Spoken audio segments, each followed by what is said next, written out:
Kajal Kajal good morning भाभी। Good morning. इतना अबेर ले सुतेल बाड़ू? बुझाता तुहार नींद पूरा नहीं क्यों होता? नींद कहाँ भाभी। अच्छा है देखा तुहार बीमारी के इलाज। ओह देखा ना एक बार, लड़का बड़ा सुंदर बा। लड़का भले सुंदर होए भाभी, लेकिन हमारा वाला करोड़ों में एक है। एक मिनट हमके कॉलेज छोड़ दे बा? ना, हम कहीं और जाता नहीं। प्लीज प्लीज भैया, प्लीज प्लीज।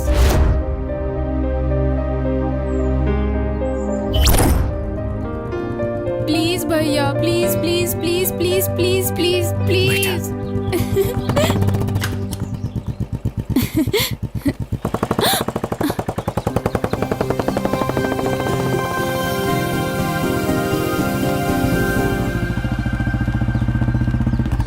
हाय मधु।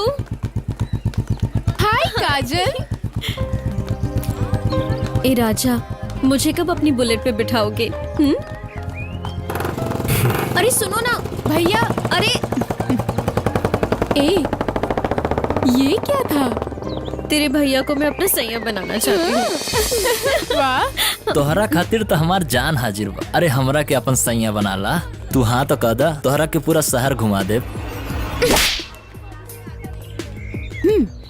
अगली बार ऐसे जगह मारब। चला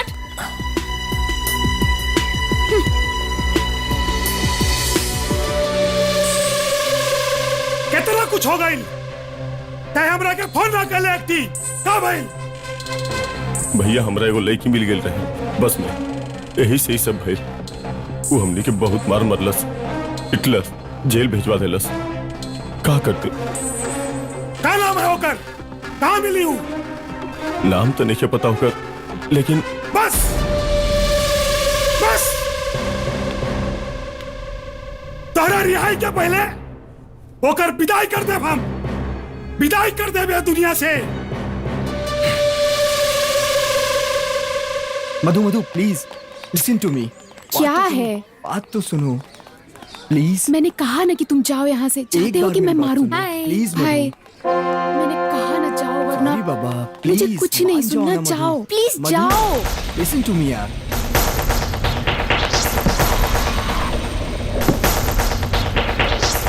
प्लीज मेरी बात समझने की कोशिश करो। छोड़ो मुझे।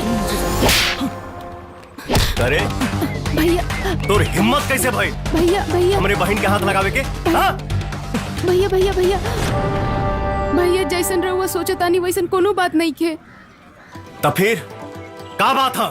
भैया अरे बोल ना। भैया हमनी के एक दूसरे से बहुत प्यार करेनी। ये हमरा से वादा कैले रहले कि पापा से बात करी हन, लेकिन ना।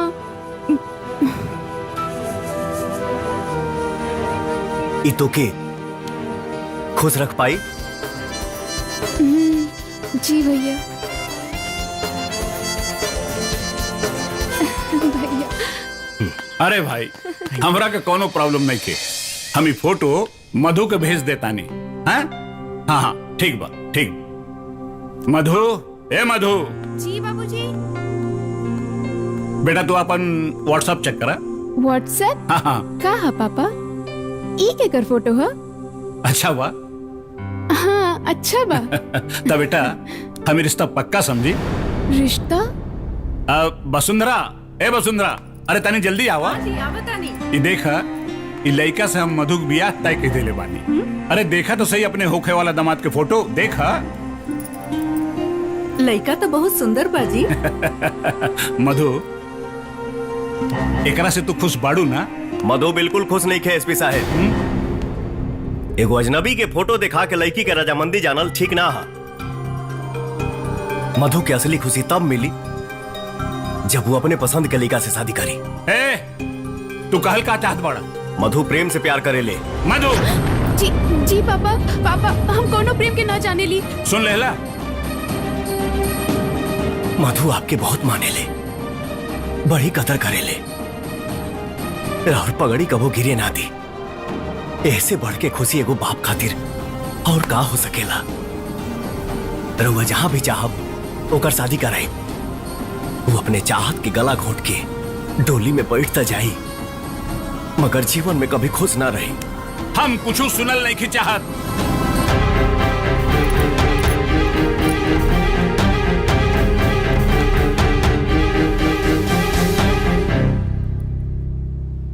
बाबूजी, हे बाबूजी, अरे आप कम से कम हमारे बात पे भरोसा करें। लड़का अच्छा बा। हाँ, ठीक बा।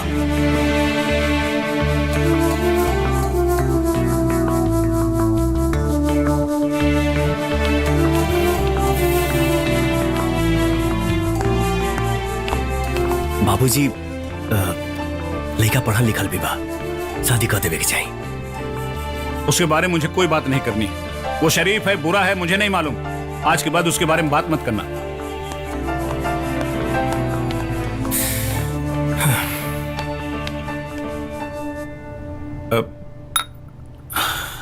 कौना भरोसा के साथ तू कह सकेला कि लड़का हमारी मधु के खुश राखी? भरोसा तो इहो नहीं खे कि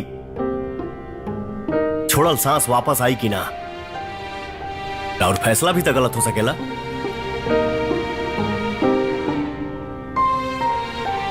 ए बाबूजी, एक बार, सिर्फ एक बार हमारे बहन के प्यार पर यकीन करके देखी।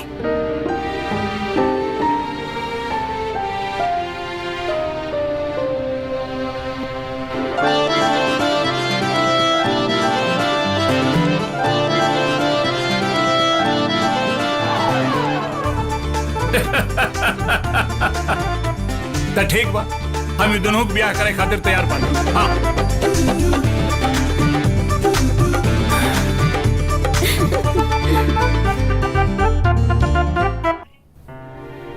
हाय, एक करते शादी होके जाता, रातों दिन जान नहीं काटी है। मेरा क्या होगा काजल? बेबी, तुम टेंशन क्यों लेती हो? मैं हूँ ना तुम्हारी लव गुरु। अरे अपने हुस्न का जादू चला और प्यार की पटरी पे लव की गाड़ी धकाधक भगा। और कैसे? बेबी, अगर मर्द के फसावे के बाना त या तो ओके डरावे के चाहिए या तो उसे डरे के चाहिए। हमरा भैया के ता आज तक डरावे वाला कोनो पैदा नहीं खे भाई। तू एक काम करा, क्या आवा?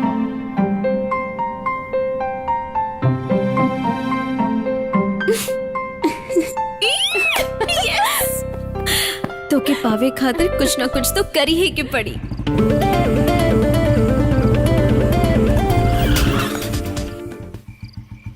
ये रास्ता काहे रोकाइल बा?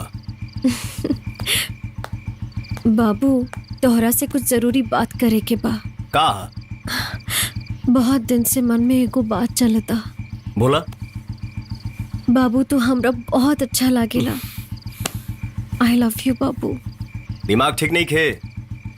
नहीं खे, हम अपना जवानी में जंग न लागे दे।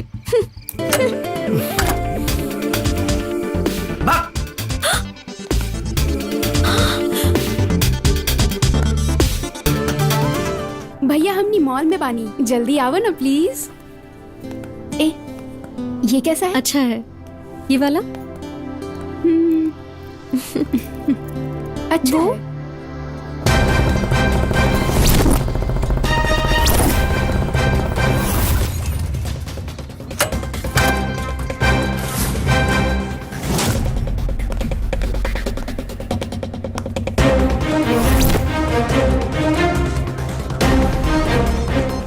हाँ भैया, वो बस वाला आदमी मॉल में है। अरे भैया, भैया इनका ऊपर ही कैसन लगी? बढ़िया, बहुत बढ़िया।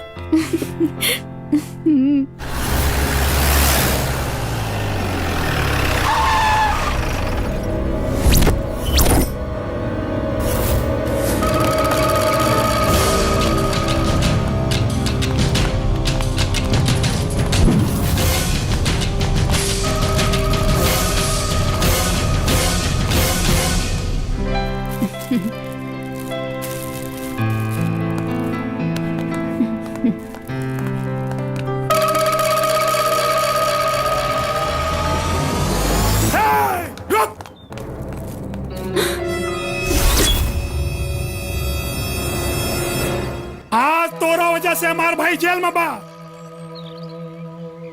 आज हम तोहरा के मौत के नींद सुलाई। और सुन, ये उम्र में हमार भाई अय्याशगिरी न करी तो का साधुगिरी करी। भैया बाबू बाबू और आज तोहरा के हम बताई कि अय्याशगिरी का होला। बाबू बाबू अरे नियन का शर्माता रे रे। भैया ये तो ऐसे शर्मात बा जैसे कोनो दुल्हन कोवर में बैठल बा। बाबू भैया बाबू भैया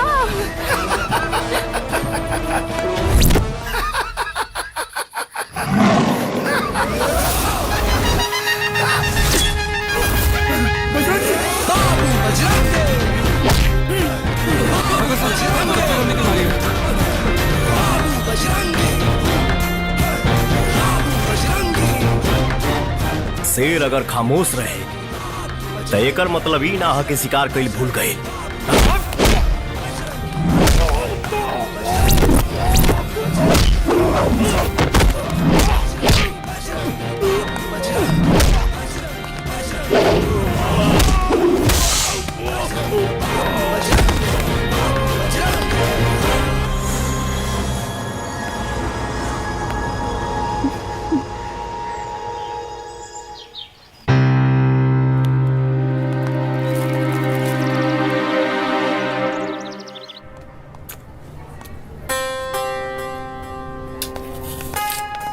आइए, ये रहे।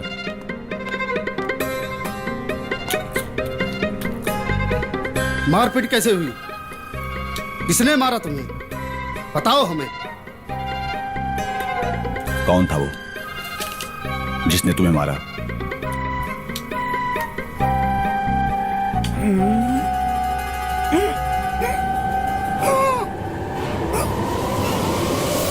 रजनीकांत। क्या बक रहे हो? रजनीकांत ने मारा तुम्हें? छट्टन, सर जो पूछ रहे हैं सही सही बता कि तुझे किसने मारा? इसके भाई को भी उसी ने मारा। किसने मारा? रजनीकांत ने। लगता है पागल हो गया है। यस सर, सर पर काफी चोट आने की वजह से इनकी याददाश्त चली गई है। क्या? हाँ सर। तो डॉक्टर को भी उसी ने मारा। किसने? रजनीकांत ने? तेरा रजनीकांत रजनीकांत। डॉक्टर साहब, इसकी स्थिति में जैसे सुधार आए प्लीज इन्फॉर्म मी। श्योर, कम।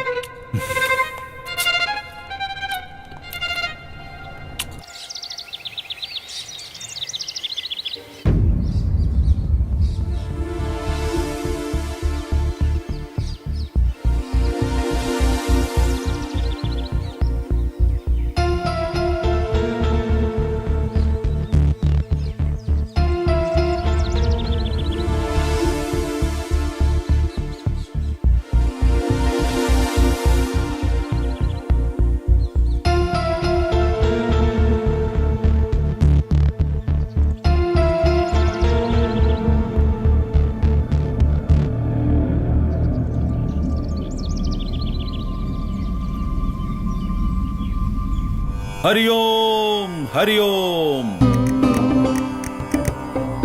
जहां से साइंस सोचना बंद कर देता है वहां से अटल बाबा की सोच शुरू होती है।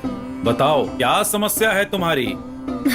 बाबा बाबा मेरे लवर से मेरा कनेक्शन भिड़वा दीजिए बाबा। बदले में आपके इस आश्रम को मैं 5 स्टार आश्रम में बदल दूंगी बाबा।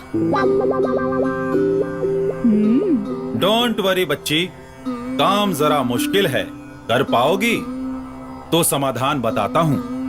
हाँ बाबा, मैं कुछ भी कर सकती हूँ। कुछ भी? कुछ भी। फिर नो टेंशन बच्ची, समस्या अनेक, समाधान बस एक। समस्या निवारण स्प्रे। बाबा इसे कहाँ लगाना होगा? अपना हेडफोन इधर लाओ।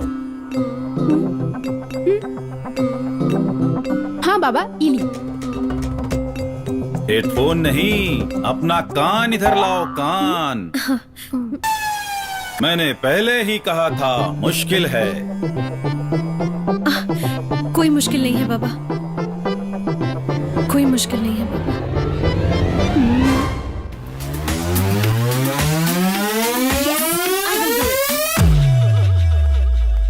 आवा। अरे काजल, आज तो तोहर काम आसानी से हो जाई। काहे से कि घर में केहू नहीं खे, भैया भी घर के बाहर गइल बाड़े। हाँ? अरे तब देरी कौना बात के हा, जल्दी जा। भैया के कमरा में सूटकेस होई ना, ओमे कोनो ना कोनो तो होबे करी। अरे ओही में छिड़क दिया। Good idea. चल जा। बैग पकड़ो पकड़ो।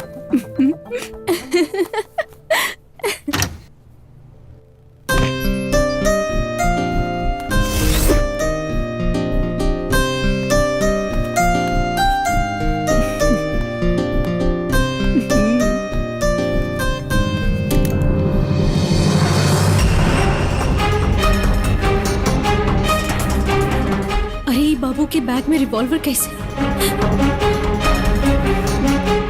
काजल, का करत आड़ू? हाँ हाँ आवतानी। काजल, हमारे बीच में माननीय कैबिनेट मंत्री भाई सईद आलम जी, हम नौजवानों किसानों के नेता मजदूरों के मसीहा माननीय सईद आलम जी हम लोगों के बीच में पधार रहे हैं। इनका जोरदार तालियों से स्वागत करके इन्हें इस सभा में सम्मानित किया जाए।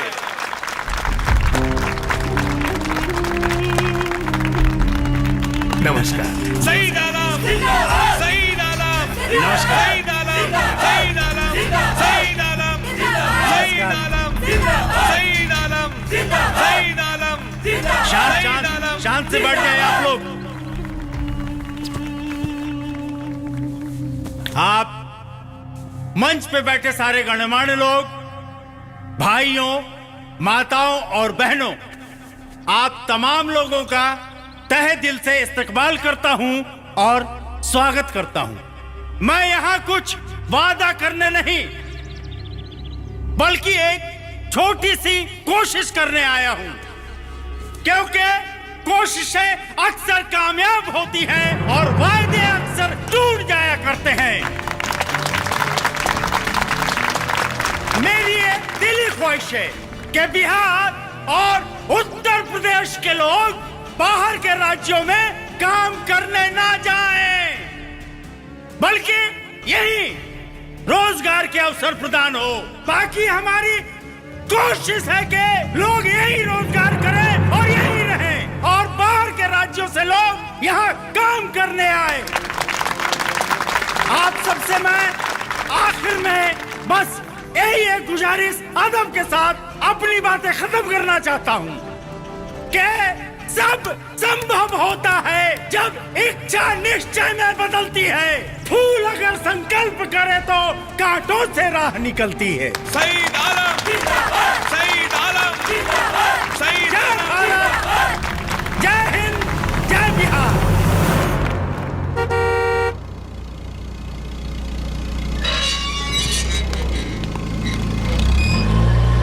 भाईजान से हमारी बात हो चुकी है, आप इनके संपर्क में रहिएगा। आपका सारा माल नेपाल के रास्ते सही सलामत पहुंच जाएगा। बस ईमान खराब मत कीजिएगा, वरना अंजाम भुगतने को तैयार रहिएगा। सलाम। इनका काम करा देना और ध्यान रखना कि हाँ। जय हिंद सर। अरे जय हिंद। कैसे आना होगा सर? मुझे इन्फॉर्मेशन मिली है कि आपकी जान को खतरा है। सर मेरी इन्फॉर्मेशन 100% सही है। देखो सिंह, ऐसा कुछ भी नहीं हो सकता है, और हाँ मेरे से खतरा जरूर अपोजिशन वालों को होगा। सर आपकी जान की हिफाजत करना हमारी जिम्मेदारी है। मैं आपकी सुरक्षा में 10 हवलदार तैनात कर देता हूँ जो आपकी जान की हिफाजत करेंगे। अब जैसी आपकी इच्छा एसपी साहब। चलता हूँ सर। अरे चाय वाय तो पीजिए। थैंक यू सर, फिर दोबारा कभी। एसपी साहब बचाए। अब भला मुझे किसका डर है? मंगल शिवे सर्वार्थसाधिके शरणे त्र्यंबके गौरी नारायणी नमोस्तुते। ओम मंगलम भगवान विष्णु मंगलम गरुड़ध्वज मंगलम पुंडरीकाक्षाय मंगलाय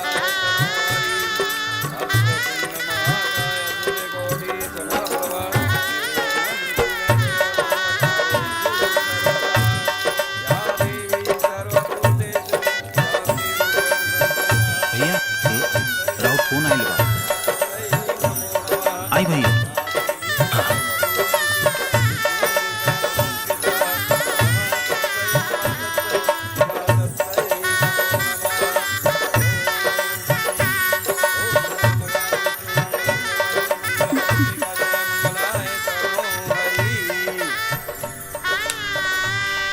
हेलो बजरंगे, हाँ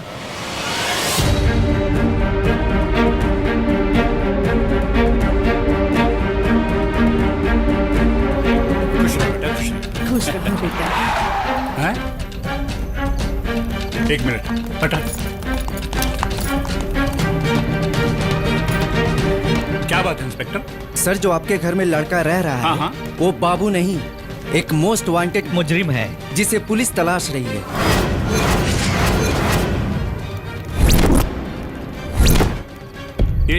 ये नहीं हो सकता इंस्पेक्टर। ये है सर उसकी तस्वीर। अरे अंदर ही क्या है? देखो देखो हाँ, देखो। चलिए, चलो चलिए, चलो चलो चलिए, चलो, चलो, ए, हटो चलो चलो।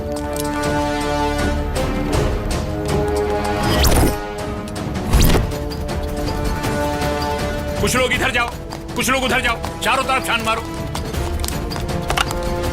Hello control room. यस सर। शहर के सारे रास्ते, सारे नाकों पर नाकाबंदी कर दो, अपराधी भागने न पाए। जी सर, अभी करता हूँ। यस ओके सर। ओके। यहाँ नहीं है सर, लगता है भाग क्या गया। भाग गया? हाँ सर। जल्दी से तुम लोग पूरे शहर को चारों तरफ से घेर लो, भागने न पाए वो। जाओ। जी सर। और मिलते ही खबर करना मुझे। जाओ। ओके सर।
दिन तोहरा सूटकेस में रिवॉल्वर देखते ही समझ गई रहनी कि कुछ तो गड़बड़ जरूर बा।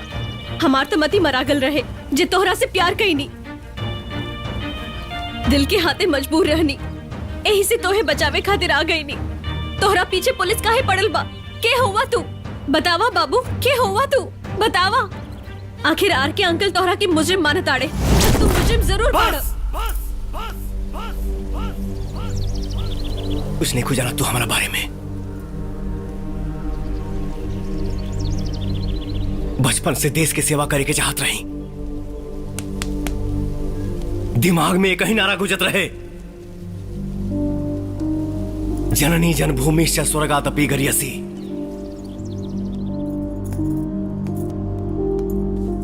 अच्छा बच्चों, ये बताओ कि आप लोग पढ़ लिख कर भविष्य में क्या बनना चाहते हो? मिस, मैं डॉक्टर बनना चाहती हूँ। गुड। मिस, मैं इंजीनियर बनना चाहता हूँ। मिस, मैं नेता बनना चाहता हूँ। Very good. साइलेंस। और बजरंगी, तुम क्या बनना चाहते हो? मिस, मैं सिपाही बनना चाहता हूँ। भारत माता की जय। समाज में कोनो भी गंदगी के पनपे ना देवे के चाहत रही।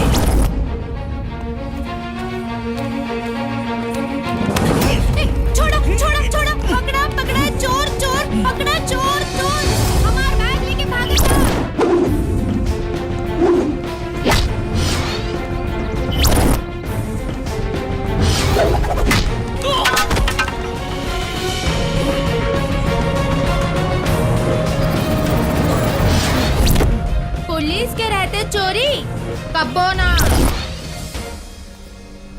का जानल चाहता रू? हाँ, हम हूँ एगो सिपाही बन के देश के सेवा करे के चाहत रहे। उस दिन के बाद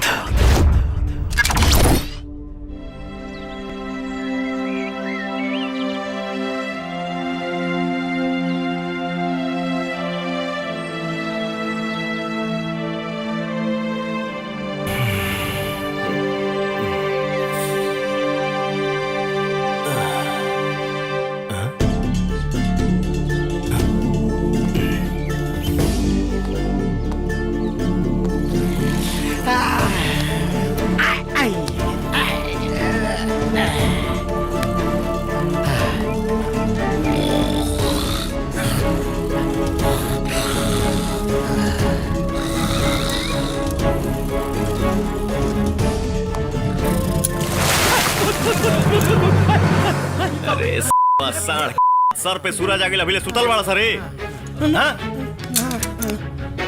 और सीनियर के सामने कैसे पेश आना ये भी सिखाना पड़ेगा। कम जा ठीक कर। हाँ सर एकदम चुट्टा कही के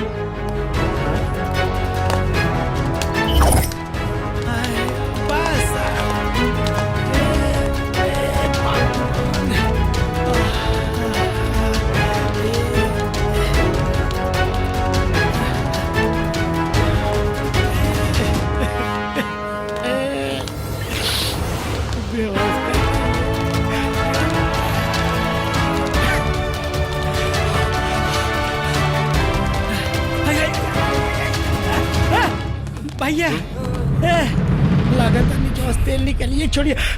का भइल? राहत ना यार, ना तो पेट के अतरिया मुंह से बाहर आ जाए। चलो यार तू एक दो चक्कर लगा ले, हम तब तक दम मार ले। लौटा जी भैया। नो बकवास। सर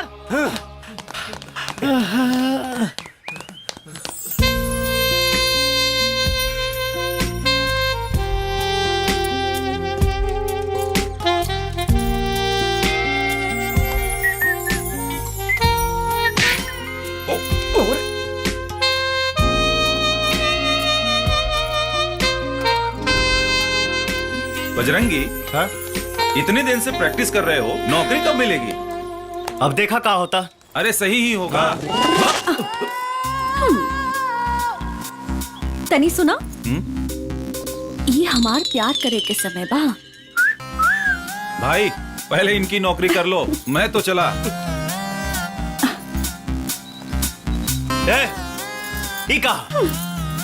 अब का बताई ए बजरंगी, अब हमरा बर्दाश्त नहीं के होत। तोरा बिन हमरा रात रात भर नींद ना आवेला। अब तू ही एकर इलाज कर सकेला, कर देना हमारा इलाज।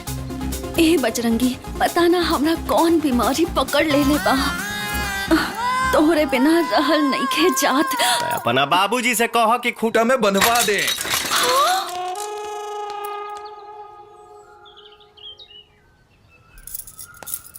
लहरिया लुटाए राजा।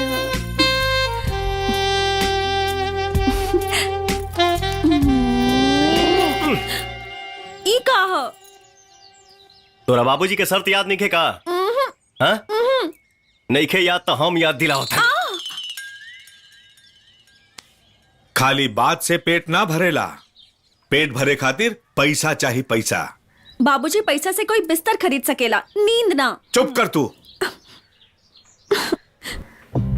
देख बेटा, तू हमरे बिरादरी के हुआ, शादी से हमरा कोनो एतराज नहीं खे। बाकी एगो हमार शर्त बा कि हमार होखे वाला दामाद भले ही 1 रुपया कमावे, लेकिन सरकारी नौकरी से बस। सरकारी नौकरी में ऐसा कौन बात बा? लोग प्राइवेट से भी तो अच्छा पैसा कमावेला। अरे चुप करना लायक, जब देखा था बीच में पट्टर पट्टर पट्टर। अरे दादाजी कह के मर गईले कि खेती तरकारी के और नौकरी सरकारी के, बातें कुछ और होला।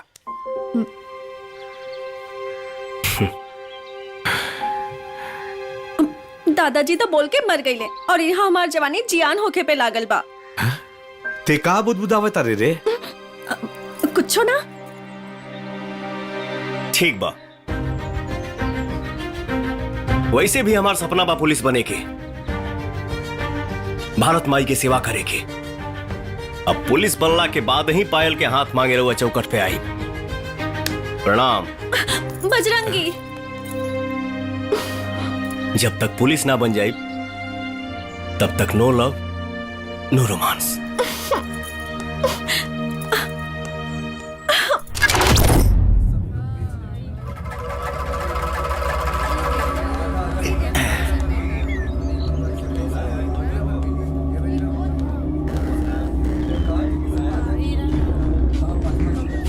हो गई? जी भैया जी। चल निकल।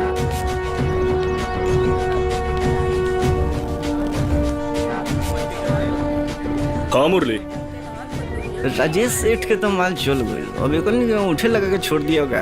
काहे कोनो दिक्कत नहीं ना बा? ना ना देख लिए तो तू एक एक से साइन कराओ तरह। हाँ हाँ अंगूठा मरवाल भूल है मत।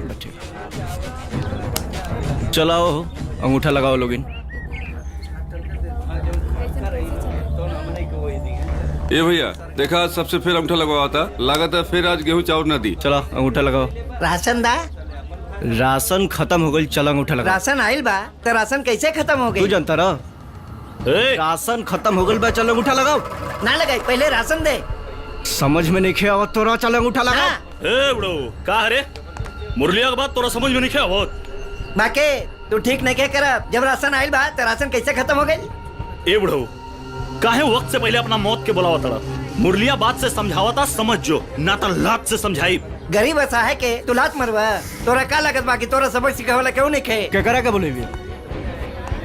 कोनो गुंडा के, पुलिस के कि कोनो नेता के? ना ना गुंडा, ना नेता, ना पुलिस, गरीबन के मसीहा, धर्म सम्राट, भारत माँ के बेटा के बुलाई। चल बोला बोला।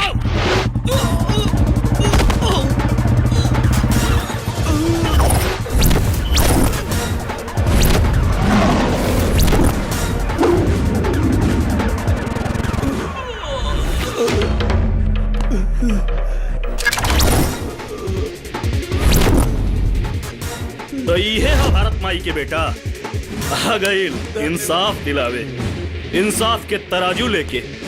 बाकी केने बा तराजू, तराजू केने बा, केने बा तराजू, तराजू केने बा।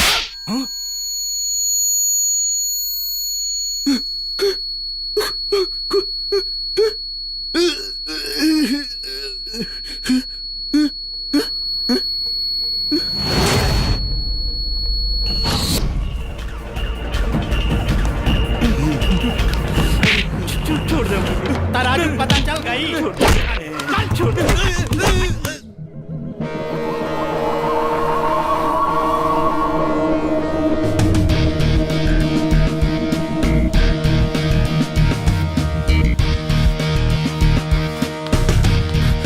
भैया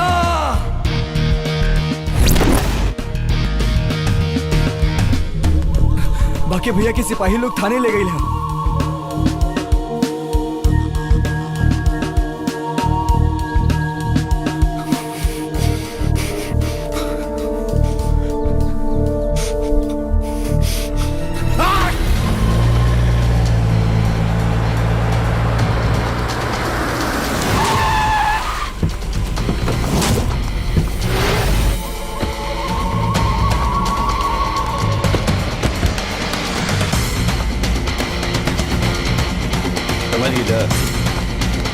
इंस्पेक्टर, इतना हिम्मत तो अंदर का भाई राजबिहारी जी? हमारे छोटे भाई के अरेस्ट कैले। का राजबिहारी जी, हम राहुल भाई के कहे अरेस्ट करा? झूठ मत बोल, राज बिहारी से झूठ मत बोल। देखिए राजबिहारी जी, देख इंस्पेक्टर, जल्दी से जल्दी हमारे भाई छूट जाके चाहिए, न तो हमसे बुरा क्यों ना हो। अरे पहले पकड़ब तब न छोड़ब, और हम राहुल भाई के काहे पकड़ब? सर हमरा लगा था उनका सरकारी पुलिस ना प्राइवेट पुलिस उठा के ले गई बा। Private police? Private police? अरे हाँ, वो है बजरंगी सिंह और सिपाही सिंह। अरे तो कहाँ मिली वो सिपाही?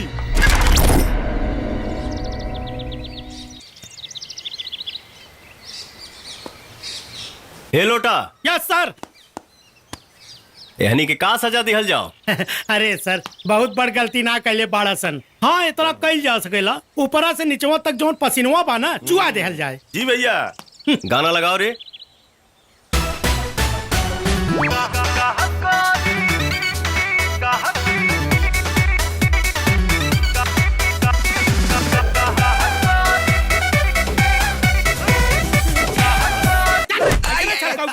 हल्का तो ना कुछ चल तू चल अंदर चल तू नाच के बताओ। यस सर। दिलवा में जगह दे दो, दिलवा में जगह दे दो, कहा करी बोर करिया। ए बाके, अभी तोर बारी बा, चल नाच। तू हमरो भाई के जानत नहीं खेले सिपाही। ए लोटा, क्या सर? तनी डंडवा देता भाई। चाहत नाच दे भाई, न तो मार के तो पिछोड़ा फुलाई दे ले बड़ा सा। नाचा था नहीं भाई, भैया नाचा था नहीं। लगाओ गाना।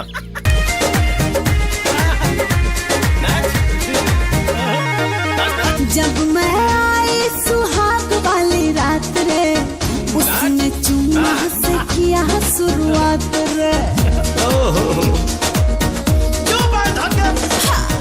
जब मैं आई सुहाग वाली रात रे, उसने चुम्मा से किया शुरुआत। पहले घूंघटा उठाया फिर बैठ पे बंद कर।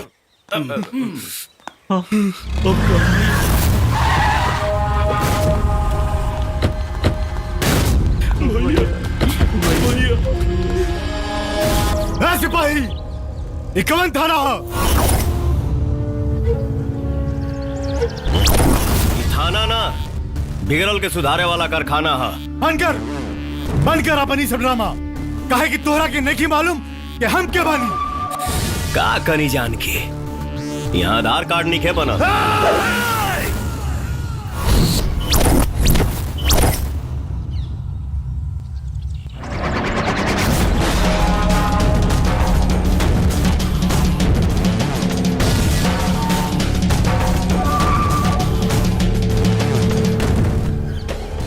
कान ठीक बा हमार, लेकिन दिमाग अक्सर खराब हो जाला।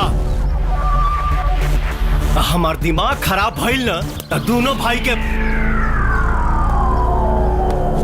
और सुन, सरकारी राशन घोटाला में तोरा भाई के मरले बनी।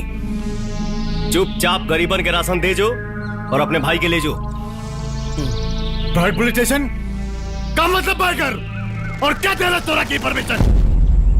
जनता, और जनता से बढ़ के सरकार नहीं खे। तोरा भाई के पिटला पर तोर कहीं और दुखाता, लेकिन आम जनता के तकलीफ भइला पर हमार यहाँ दुखेला। और जब यहाँ दुखेला तो तोरा जैसन के करम फुटेला। का प्रॉब्लम वहां? जब देश में प्राइवेट स्कूल हो सकेला, प्राइवेट बैंक हो सकेला, प्राइवेट हॉस्पिटल हो सकेला, तब पुलिस स्टेशन काहे ना? यहाँ से 50-50 कोस दूर गांव में जब कोई गुंडा पनपता है तो उसका बाप यही कहता है कि सुधर जाओ बेटा वरना बजरंगी आ जाएगा। क्या बात है, क्या बात है। प्राइवेट पुलिस स्टेशन चलेंगे, इनकम चवन्नी के ना और बिगाड़ सबसे। कितना दफे कहली कि कोनो ढंग के नौकरी कैले बेटा, लेकिन ना, जब बनब तो पुलिसिये बनब। अरे अब तो चुप करी। का चुप करी? हमरे चुपे रहे के सब नतीजा बा। आज तोहार लायक लड़का का कैले बा तो के पता बा? हम बताओ तानी। हम रास बिहारी से बदतमीजी कैलस और उनकरा भाई के भी पिटलस। अब वो का करी है रामा जाने। का करी है? हाँ चुप कर, नालायक कहीं के। सुना, कह दिया अपना लायक से, अगर खतरा से खेले कितने शौक बा ना तो अकेले खेले, पूरा परिवार के ना झोंके। समझा दिया अच्छी तरह से। ए ज्योति, जो खाना लेके आओ।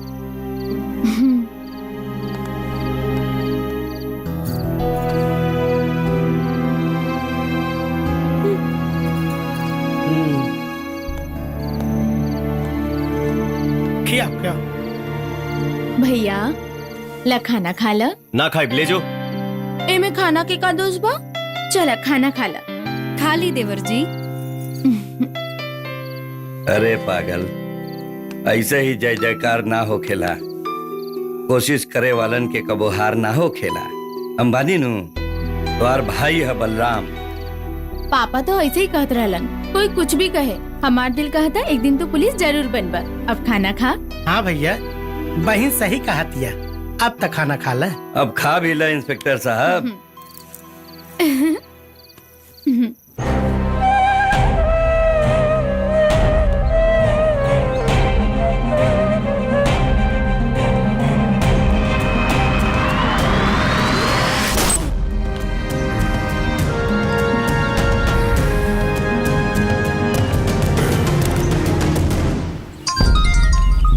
अस्सलाम वालेकुम भाईजान। वालेकुम सलाम। भाईजान से अभी बात करवाता हूँ। भाईजान, हिंदुस्तान से आलम का फोन है।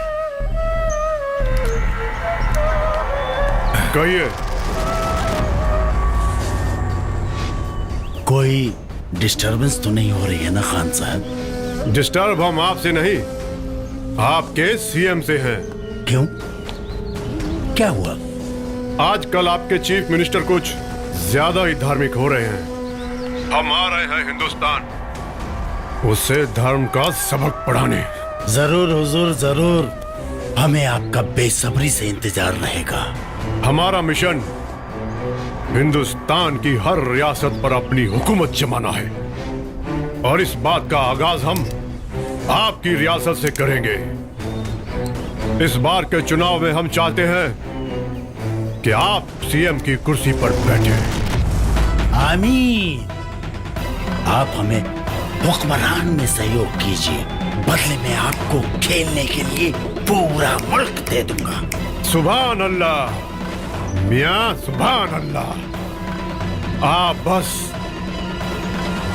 देखते जाइए।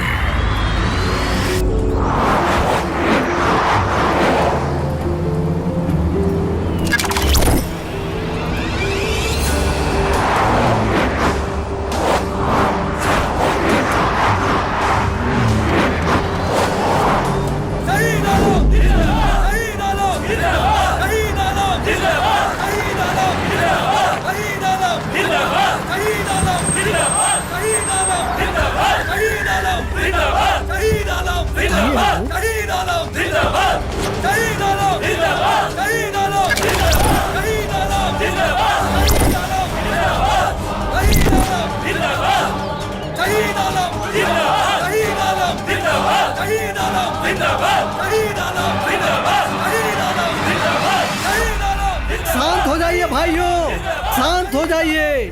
लो आ गए। कुछ लोगों के कुंडली में हार होती है, लेकिन वो लोग जीत के हसीन सपने देखना बंद नहीं करते। जी, अरे इन्हें तो शर्म भी नहीं आती। इतनी बार चुनाव हारने के बाद भी अगर मैं होता तो आत्महत्या कर लेता।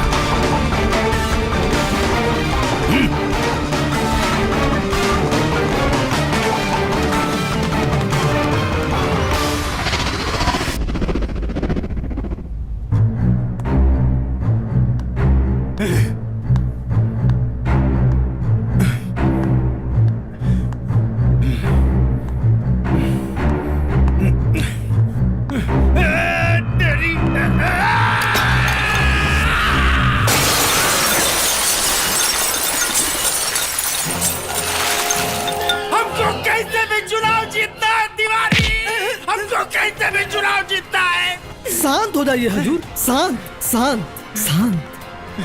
हजूर, अगर आप अकबर बादशाह हैं तो मैं भी आपका बिरबल हूँ हजूर। और इस बार का चुनाव सिर्फ और सिर्फ आप ही जीतेंगे। वो कैसे? वो कैसे? अरे वो कैसे? देख रहे हैं ना हजूर, पानी के बगैर मछलियां कैसे तड़प तड़प के अपनी जान दे रही हैं बेचारी।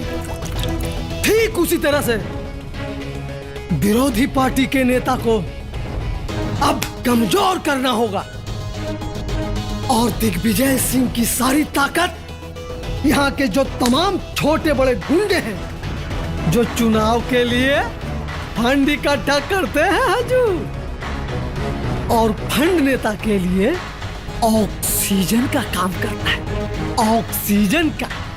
और अगर चुनाव के वक्त ही किसी नेता को ऑक्सीजन न मिले तो उनकी भी हालत इन मछलियों की तरह बिना पानी के ही तड़प तड़प कर जान देनी पड़ेगी जहां पना।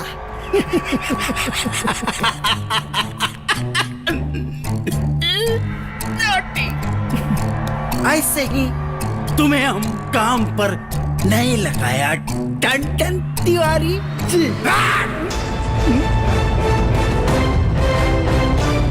ताकत तो तुम इकट्ठा कर सकते हो दिग्विजय सिंह, पर कमीलापन कहाँ से लाएगा?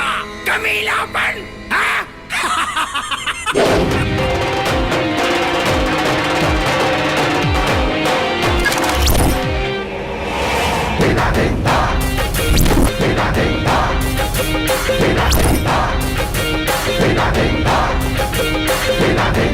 झूठ मत कहत रहनी ना कि बजरंगी जीजा पुलिस में गई है।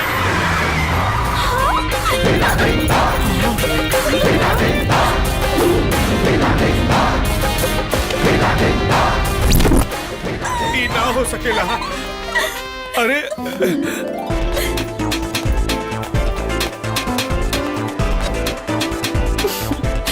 सोने के साइकिल पे चांदी के पहिया। बोल मेरे राजा, रानी बनाओगे कहिया? वादा पूरा किया ससुर का, अब बारात लेके आऊंगा। शादी रचा के तुझसे अपनी दुल्हन तुझे बनाऊंगा। इस खुशी के मौके पे कुछ मीठा हो जाए। काहे ना?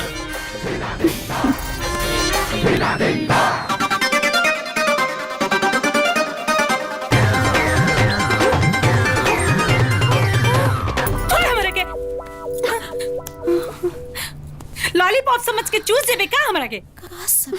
लाज शरम कुल धोके पी गइल पियाई लड़की। हे भगवान, हमरा एकर लक्षण कुछ ठीक नहीं खेलागत। अभी ये भैया से कहतानी तोर मांग टिकवाए के पड़ी। भगवान, बुआ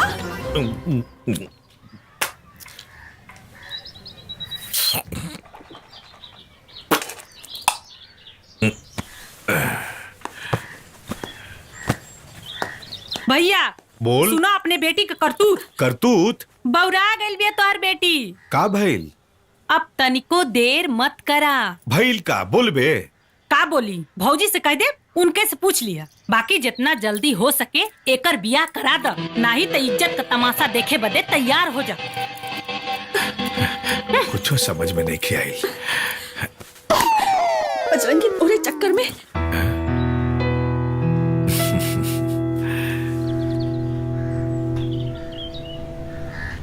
बेटा, बेटी के शादी में जरूर रही है लोगन। तोहनी के चलते इस शादी दहेज मुक्त हो रहा है। अरे चाचा, अब इतना हमार फर्ज रहे। दहेज दरअसल एगो समाज की बीमारी है। आप जाएं, हमने जरूर है। ले वो फाइल रख दे। हमके कंप्लेन करे के बा। कहीं ना का चोरी भइल बा? चोरी नहीं खे भइल, डाका पड़ल बा ना बूझ गई नी, लूट ले ले बा। बस तोहरे ही थाने के इंस्पेक्टर के खिलाफ कंप्लेन करे के बा। हमरा जीवन के एक एगो सपना बा, सुहाग रात जौन जल्दी पूरा होके वाला रहे।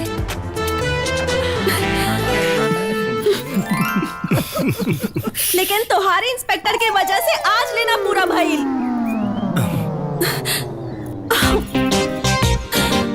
उमरिया 18 के पार हो गई बा। रात के सुतल मुश्किल और चैन और सुकून फरार हो गई बा। और का समस्या बा मैडम जी?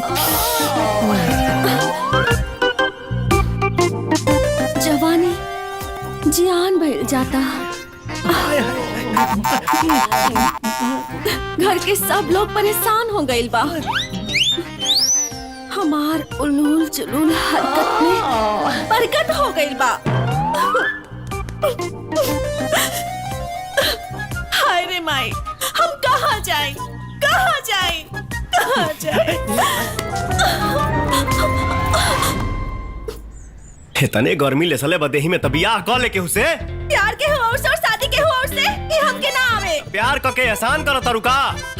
एगो साधारण लड़की हो, कोनो जन्नत के हूर और स्वर्ग के परी ना। अच्छा एक बात बताओ, ऐसा का खास बतोरा में कि तोरा पके उमर मिट्टी? नाक 3 धूर में फैलल बा, आँख उल्लू नियन, और दांत बुझाता भुखाइल शेरनी के और बाल। मर्डर कर बे, न कर ना।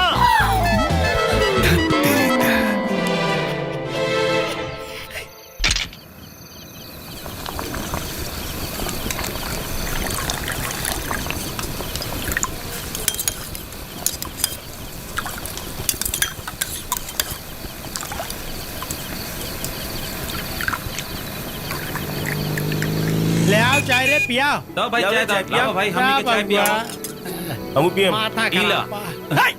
ताक दे बेटा आइला दे इतना गरम गरम आय हाय आय हाय का बनावट बा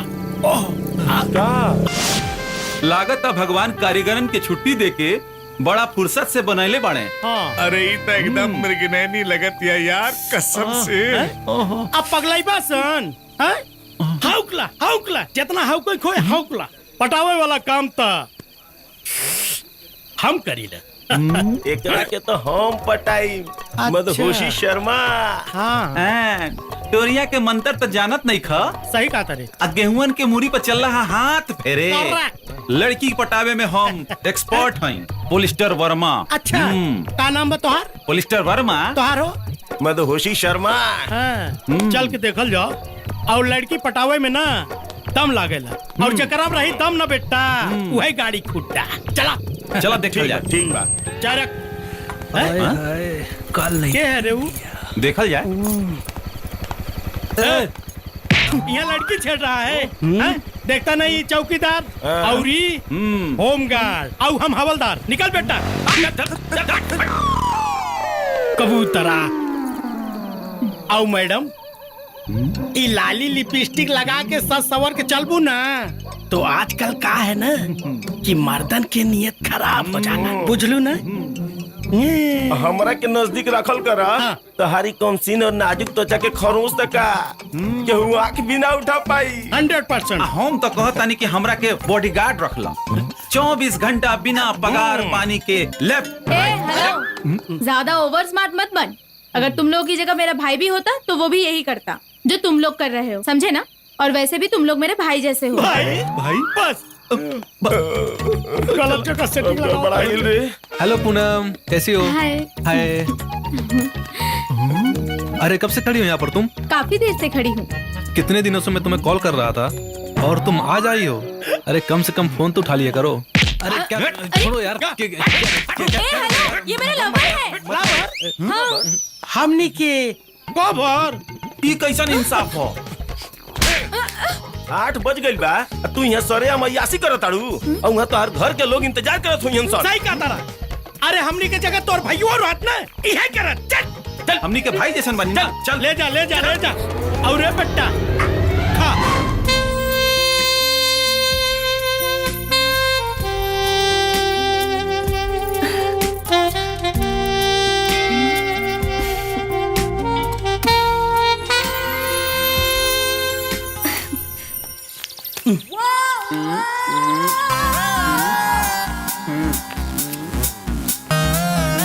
इल्ला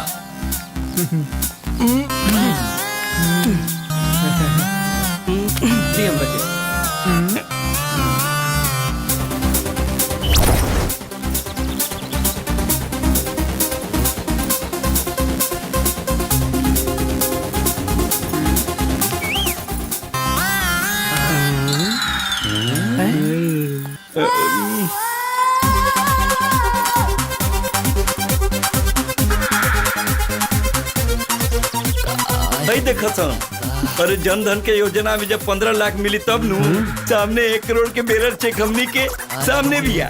चलो सब भजा लिया। चलो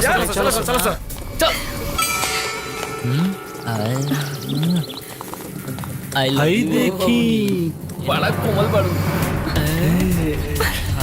अरे नेवता दे के धोखा मन दो ये देवता। अरे आवा हो ना ये करे जा। काने सट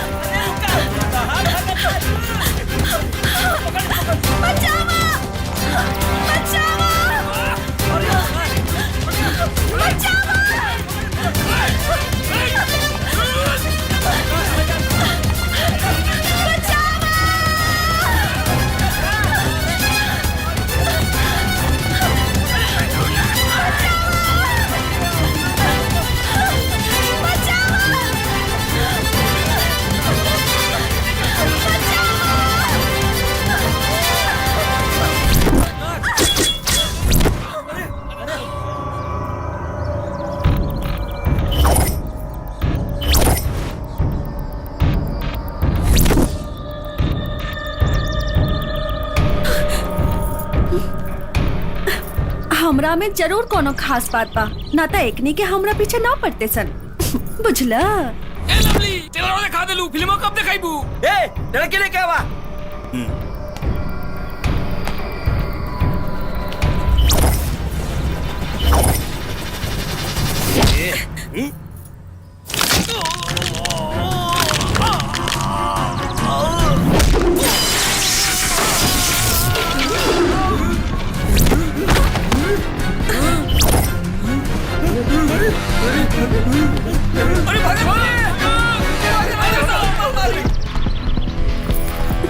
सब तू ही तक कहले रहला कि हम खूबसूरत नहीं की, तो हम लाइन मार के चेक करत रहनी। एक और बात सुन ला, हम मर जाए लेकिन केहू और से ब्याह ना करब। अरे पगली, तोरा बिना हम भी ना जी पाई। तो कुछ बतावा ना। आइडिया। आइडिया? हाँ, हमारा करता। अरे फिर हमसे शादी करी के बाबूजी के छक मार के हमार ब्याह तो उससे करे के ही पड़ी। कैसन बा आइडिया? आहा, कहे के निके तोरा आइडिया के बहुत खूब। कोयला के बाद शादी ना, जेल होला रे बाउली, जेल। हमारे बजरंगी के जेल होई ना। फिर कैसे होई हमने के हनीमून? यकीन करा, हम पुलिस वाला जरूर बनब। इला चकाचक। आहा। एक नंबर। ए तारे देखा तारे बुलेटिया साफ कैले वाली एकदम। तू लोग जा। ए, तू चल हमारे साथ। कहाँ जाता रे? जा तनी अपन काम करे। मटर गश्ती छोड़, हाई पैसा पकड़ और जाके मनोरमा कोऑपरेटिव बैंक में जमा कर दी है। ठीक बा। तनी ध्यान से। हाँ। चली।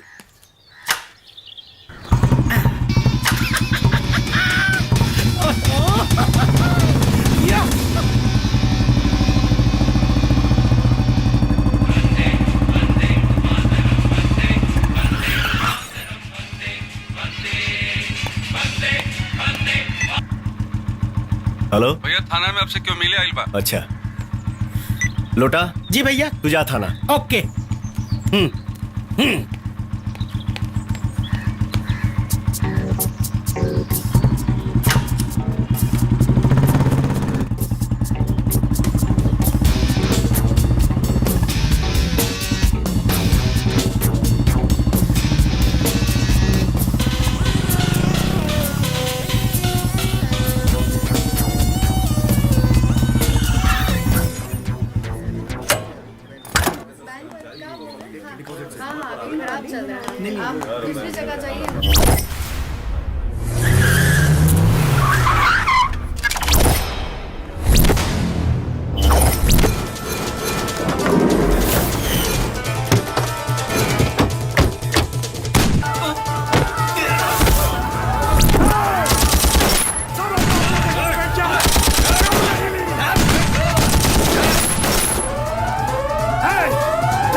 बैंक नहीं, आम जनता का विश्वास है। जिसे तू लूटने आया था वो पैसा नहीं, किसी गरीब किसान के खून पसीने की कमाई है। इन पैसों से किसी को अपनी बेटी बहन की शादी करनी है, तो किसी को अपने बच्चों को अच्छी शिक्षा देनी है, किसी को अपने माँ का इलाज करना है। इन पैसों को लूटेगा। तू जानता नहीं मुझे। कमान फास्ट। तुझे जानने में मुझे कोई दिलचस्पी नहीं, और मुझसे दोबारा मिलने की इच्छा मत रखना, नहीं तो इतना फाड़ूंगा कि ना ही तुम्हारी मर्दों में गिनती होगी, ना ही।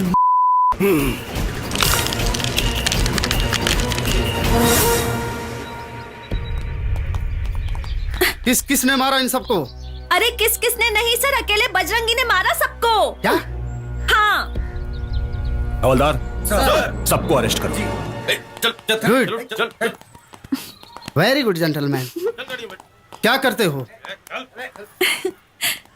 कुछ खास नहीं सर। सर पुलिस वाला बनने के चाहत आड़े रवा कुछ कर सके नहीं का इनकरा खातिर सर प्लीज। ओके, कल हमारे ऑफिस में आकर मिलो। कमान मलिक। चलो बाबूजी के लगे, चलो चलो।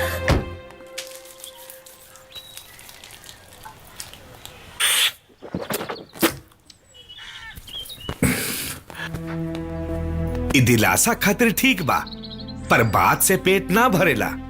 हम तरह के प्रधानमंत्री मान ले, तका तू प्रधानमंत्री बन जाइबा। 1 साल से कहता नहीं एगो मोटरसाइकिल तो किनाते नहीं खे, आज चलल बाड़े प्रधानमंत्री बना। अरे चुप, उदाहरण देता नहीं रे नालायक। देखा बेटा, एक हाथ से ज्वाइनिंग लेटर लेके आवा और दूसर हाथ से हमारे बेटी के हाथ लेके जा। बाबूजी। फुल एंड फाइनल। ए जी सुनी ना। पागल। बजरंगी। ओके सर।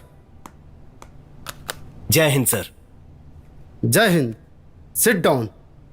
Thank you sir. अच्छा एक बात बताओ बजरंगी, ये तुम अपने बदन पर शर्ट क्यों नहीं पहनते हो? कसम ली है सर, जब भी पहनूंगा वर्दी ही पहनूंगा। गुड। कीड़े मकोड़े मारने से किसी शहर के एक नाले का सफाया हो सकता है, पूरे स्टेट का नहीं या पूरे देश का नहीं। छोटन जैसे ना जाने कितने कीड़े मकोड़े इस प्रदेश को बर्बाद कर रहे हैं। मुझे उन सबका सफाया चाहिए, वो भी एक साथ। सफाई अभियान चलाओगे? सर पे टोपी और कमर में बेल्ट जोरदार, बदन पे खाकी और कंधे पे चमकता स्टार। जौने दिन मिल गई ना सर, वो दिन प्रदेश का, पूरे हिंदुस्तान के कचरा साफ कर दे। समझ लो मिल गई। कहा? तुम्हें वर्दी ही चाहिए ना? जी। यहां साइन करो। बाकी की प्रक्रिया मैं पूरी कर लूंगा। आज से तुम कॉमन मैन बजरंगी नहीं, एसआई बजरंगी हो। मैं तुम्हें अंडर कवर ऑफिसर नियुक्त करता हूं। ये लो, जेल से भागा हुआ, पुलिस कस्टडी से फरार, कानून के हाथ से बचा खूनी, अंडरग्राउंड शूटर्स, इन जैसे तमाम वांटेड मुजरिमों का लिस्ट है इसमें। शूट देम, कोई भी नहीं बचना चाहिए। प्रदेश के विकास के लिए बाधक ही नहीं, कैंसर है, बल्कि उससे भी खतरनाक।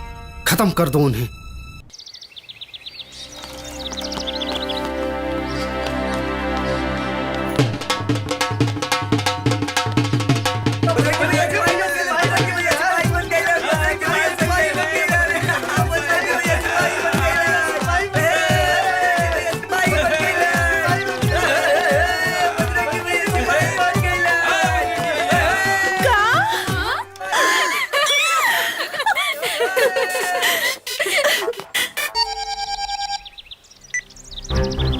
भैया कॉलेज सप्लाई होता, जल्दी आई जल्दी। अच्छा। वंदे वंदे मातरम, वंदे वंदे वंदे वंदे वंदे मातरम, वंदे वंदे मातरम, वंदे वंदे वंदे वंदे।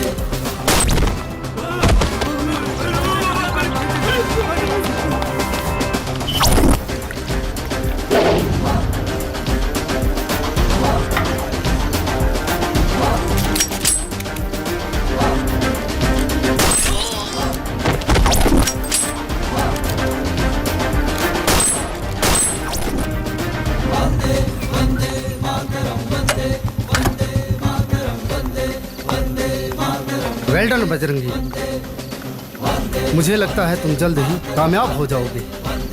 जो आपने मुझे आदेश दिया है बहुत जल्द पूरा होगा। गुड, जय वेल डन। एसआई बजरंगी ने अपने डीआईजी के आदेश पर शहर के चारों तरफ सनसनी फैला दी है। बादशाह लोग भी उससे पनाह मांगने लगे हैं। बजरंगी ने सारे गैर कानूनी धंधों को जड़ से मिटाने का बीड़ा उठा लिया है। एसआई बजरंगी के अंदर कूट कूट के जनता काफी वो अपने ड्यूटी में इतने मशगूल है कि दिन और रात कब खत्म होता है पता ही नहीं चलता। चंद्रशेखर आजाद और राजगुरु जैसे महान लोग अपने वतन के लिए शहीद हुए थे। बजरंगी के सक्रिय कारनामों को देखकर ऐसा लग रहा है कि बहुत जल्द ही इस शहर से क्राइम का नामो निशान मिट जाएगा। इस देश का औलाद एसआई बजरंगी एक फौलाद की तरह काम कर रहा है। बजरंगी बजरंगी बजरंगी फौलाद की औलाद है, उसे किसी भी कीमत पर इस बार खरीदना पड़ेगा, वरना इस चुनाव में लंगोट भी बेचना पड़ेगा। सूत्रों के मुताबिक पता चला है कि दिग्विजय सिंह के कई गोरख धंधों का एसआई बजरंगी ने पर्दाफाश किया है, जिसमें कई लोगों की गिरफ्तारी भी हुई है। अभी अभी हमारे संवाददाता ने बताया कि बिहार में क्राइम का स्तर काफी गिर गया है, लोग राहत की सांस लेने लग गए हैं। बजरंगी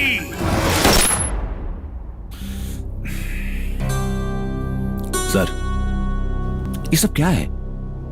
नो अरेस्ट, नो रिपोर्ट, फैसला ऑन द स्पॉट। आपने उसे हीरो बना दिया है, सच कह रहा हूं। उसकी आंखों में एनकाउंटर का भूत सवार हो गया। मुझे तो लगता है आम पब्लिक खतरे में है। ऐसा कुछ नहीं होगा मलिक, बस तुम देखते जाओ। बेऊर जेल पटना के खतरनाक अपराधी छोटन उर्फ छोटूलाल यादव कल रात पुलिस की आंखों में धूल झोंककर फरार हो गया।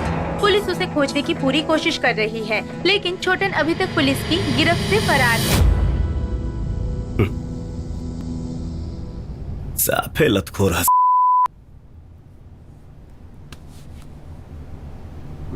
हाँ लोटा। जी भैया बोली। छोटन कहाँ मिली?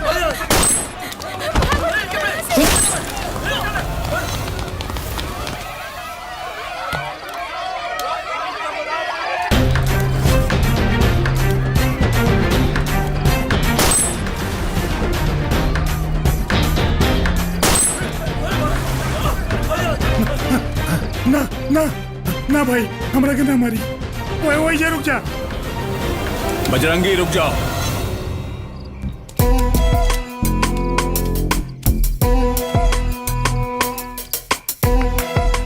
सर, रउआ नहीं जानत कि समाज खातिर कितना घातक बा। डिपार्टमेंट में नया नया आयल बड़े और हमरा के तोरा से ढेर पता बा कि के कहा जितना कहल जाए उतने कर। एकरा के मार के बड़का हीरो बने का कोशिश मत कर। रउए मार दी और बन जाए हीरो। हमके समाज के फिक्र बा, आपन ना। सूट करी। अगलो मत। सरेंडर कई अपराधी के मारा गुनाह है। हम सरेंडर करने के तैयार नहीं। गिरफ्तार कर लगे जेल ले चला। ना, ना। कुछ नहीं तरह के अंबानी ना। रहुआ हमारा अपन समय जियान करत नहीं। इस समय करा से हमनी के बतियावे के ना यमराज से मिले क्या मारे दी। Stop stop. Do you know who I M? Police वाला बाड़े, पुलिस जैसन पेशा। हीरो बनने का कोशिश मत कर। हमारा नजर में हर पुलिस वाला हीरो है। हमें के जिंदा ना ले जाए दे यहाँ से।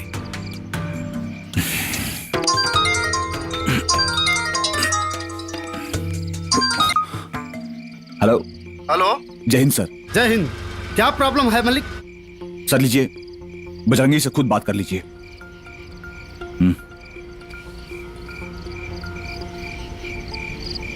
सर ये छोटन को छोड़ दो, वो अपने आप को सरेंडर कर चुका है। तुम उसे नहीं मार सकते हो। नहीं सर, ये बजरंगी जस्ट लीव हिम।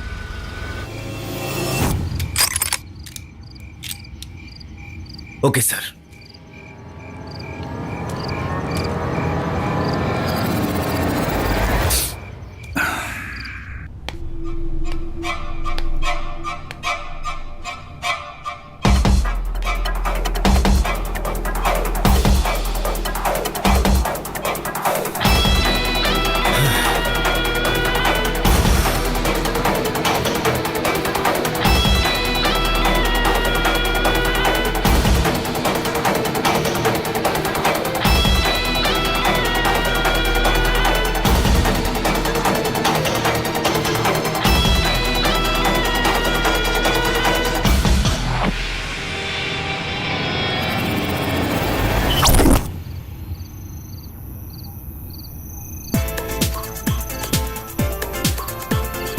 सब रेडी है हुजूर? Happy birthday to you, happy birthday to you, happy birthday my dear नेताजी।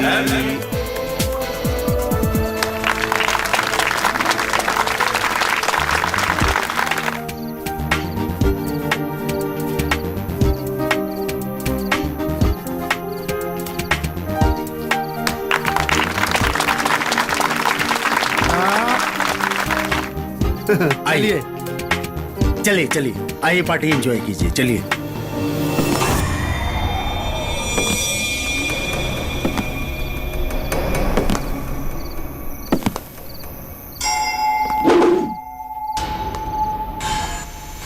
आओ इंस्पेक्टर आओ, बहुत नाम सुना है तुम्हारा। सुने हैं कि बिहार के सारा गुंडागर्दी बस एक महीना में खत्म कर दिए। अरे वाह साहब वाह, कमाल।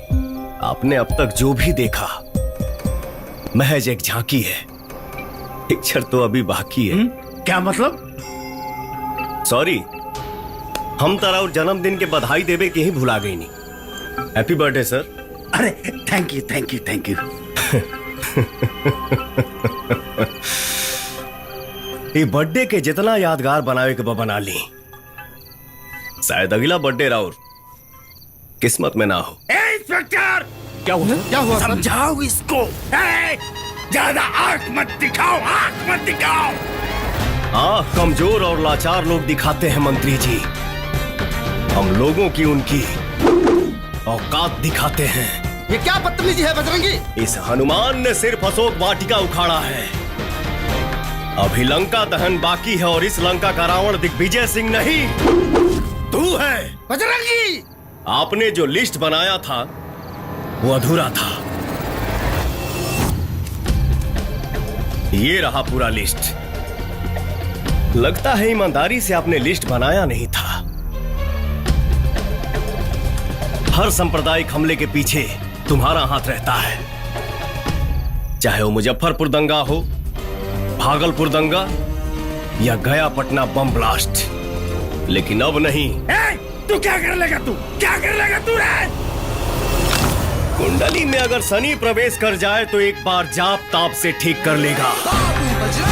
मुझे आवाहन मत कर, मैं आऊंगा तो जान लेकर जाऊंगा। पूरा गांव नहीं, कस्बा नहीं, शहर नहीं, पूरा राज्य हमारे कंट्रोल में है। माना कि पूरा राज्य तेरे कंट्रोल में है, लेकिन बजरंगी हमेशा आउट ऑफ कंट्रोल रहता है।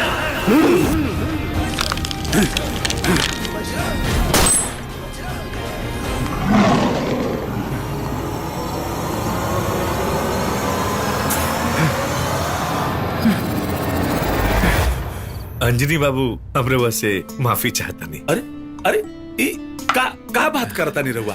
बजरंगी के बारे में हमार गलत सोच रहे हैं। ऐसा का बात हो? अपन बिटिया के ब्याह बजरंगी से तय करे आइल बानी का।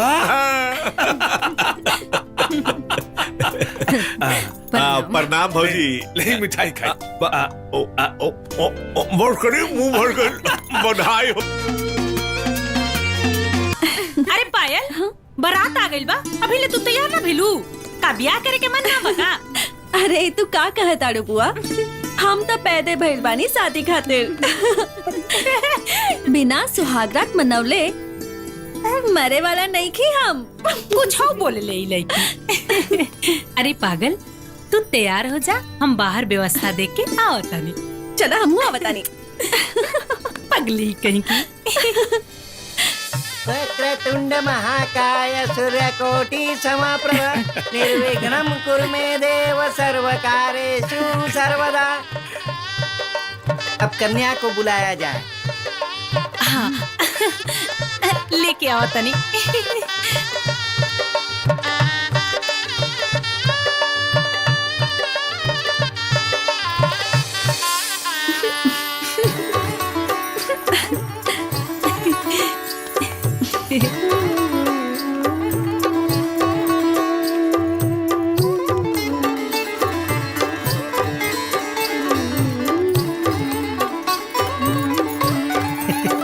भौजी एक नंबर लागत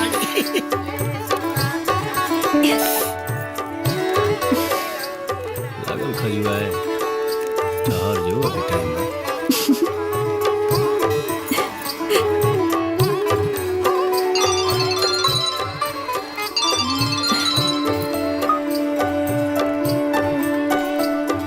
भैया डिपार्टमेंट से फोन आइल बा।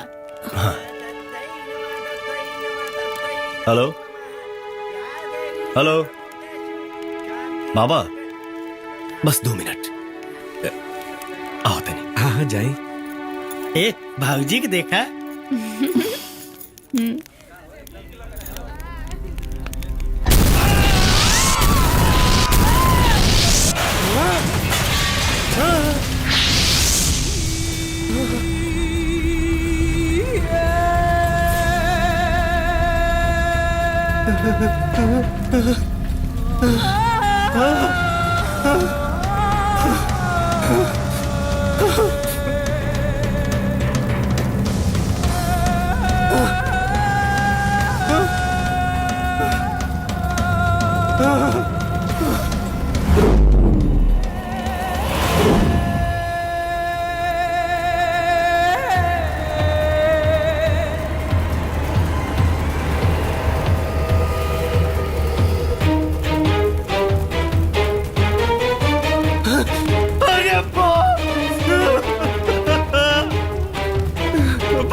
ज्योति, हे ज्योति।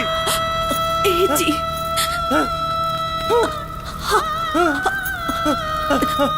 तोरा साथे जिए के चाहत रहे, लेकिन मौत भी इतना जल्दी आई पता ना रहे। हमके माफ कर दी। ना रे पगली, साथ ना।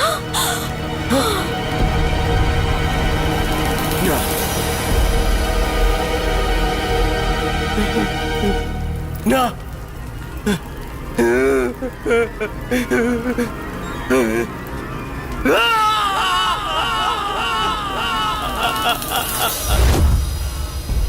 उस बम धमाके में सब मारे गए, लेकिन भगवान ने मुझे जिंदा रखा। यहाँ तक कि पुलिस डिपार्टमेंट के कुछ गद्दारों ने मीडिया के सामने दोषी करार करके मुझे वांटेड घोषित कर दिया। और यही हुआ बजरंगी के साथ। हमने उसे एक ईमानदार सच्चा ऑफिसर समझते हुए प्रमोट किया, लेकिन वो गद्दार निकला। अरे मुझे तो ये कहते हुए शर्म आ रही है कि आज पुलिस डिपार्टमेंट का सर शर्म से झुक गया है। दिए गए अधिकारों का दुरुपयोग करके बजरंगी ने बहुत से गुनाहों को बढ़ावा दिया है। जी सर। और हाँ, बजरंगी का इतिहास यहीं खत्म नहीं होता।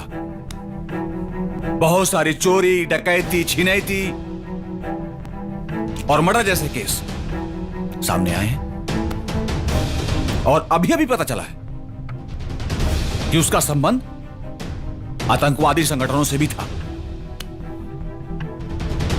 और उसके शादी में जो बम ब्लास्ट हुआ, वैसे बहुत सारे बम उसके घर में मिले। देशद्रोहियों ने एक देश प्रेमी को देशद्रोही घोषित कर दिया। अब मेरा एक ही मकसद है, देशद्रोहियों की बर्बादी। जो काम डिपार्टमेंट में रहकर नहीं कर सका, वो अब वांटेड रहकर करूंगा। कोई नहीं बचेगा। आई लव यू बाबू।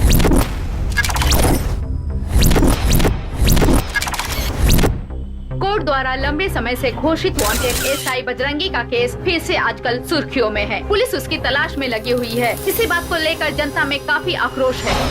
वंदे मातरम वंदे वंदे मातरम वंदे वंदे मातरम वंदे वंदे वंदे वंदे मातरम वंदे वंदे मातरम वंदे वंदे मातरम वंदे वंदे।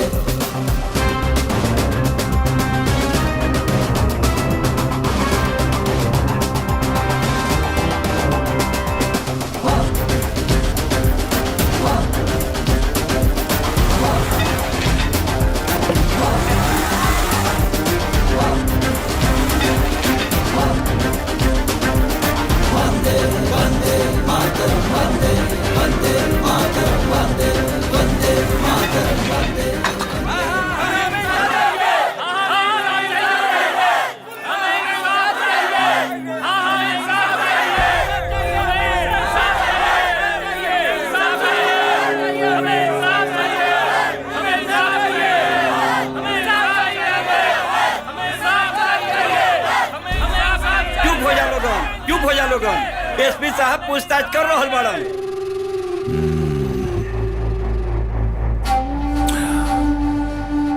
रेप केस का सजा मालूम बा?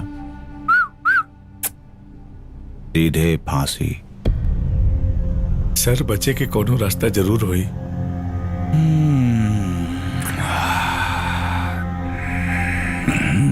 रास्ता निकाले के पड़ी। प्लीज सर निकाली ना।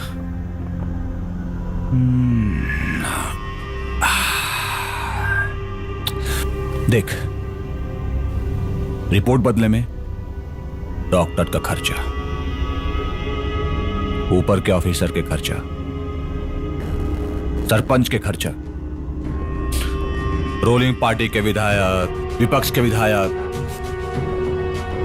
मीडिया वगैरह वगैरह, बहुत खर्चा बा। कुल मिला जुला के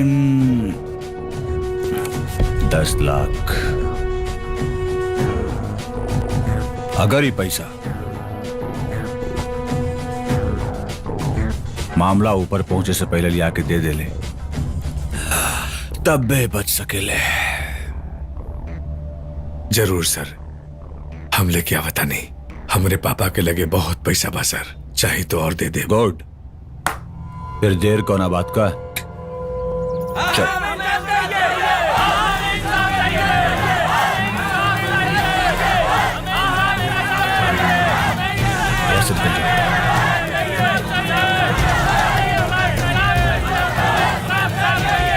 शांत हो जाइए आप लोग, शांत हो जाइए।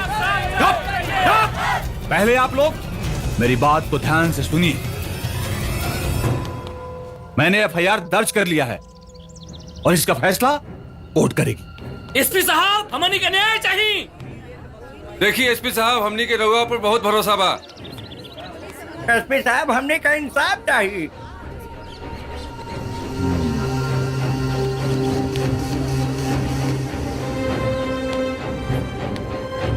चुप हो जा दीदी।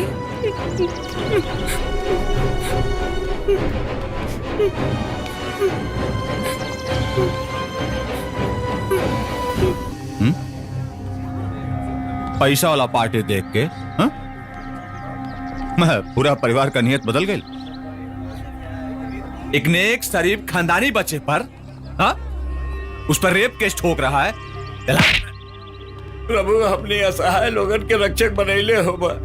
प्रभु उनकरा जल्दी भेजिए। सबको मार के भगाओ। सबको मार के भगाओ।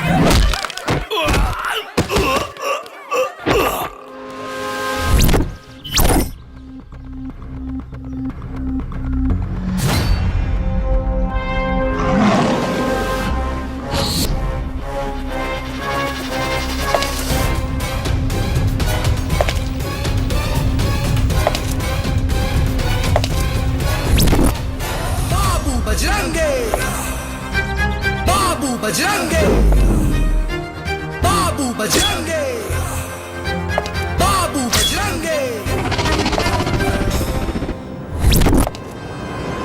बाबू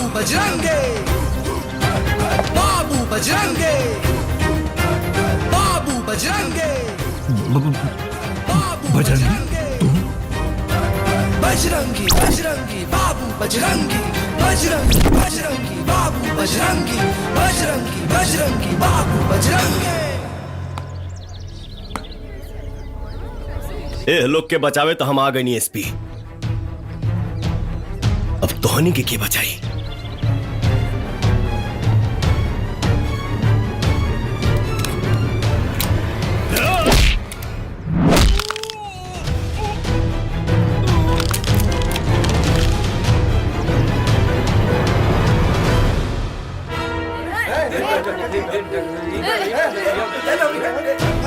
हटिए हटिए।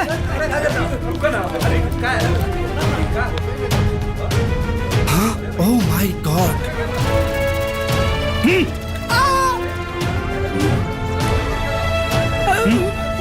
तुम्हारा बेटा कहाँ बा? अंदर आइए सर। डीआईजी, तुम्हें जितना पुलिस बल लगे लगाओ, हमें वो वांटेड मुजरिम चाहिए। काहे टेंशन ले रहे हो डीआईजी? जिंदगी की हर कहानी बेअसर हो जाएगी और हम न होंगे तो ये दुनिया दर-बदर हो जाएगी। पसीना क्यों? अरे बट कुछ नहीं उखाड़ पाएगा वो हमारा, कुछ नहीं। सुनो, पाकिस्तान से हमारे कुछ खास दोस्त आए हैं। चले एंजॉय करते हैं। Enjoy enjoy.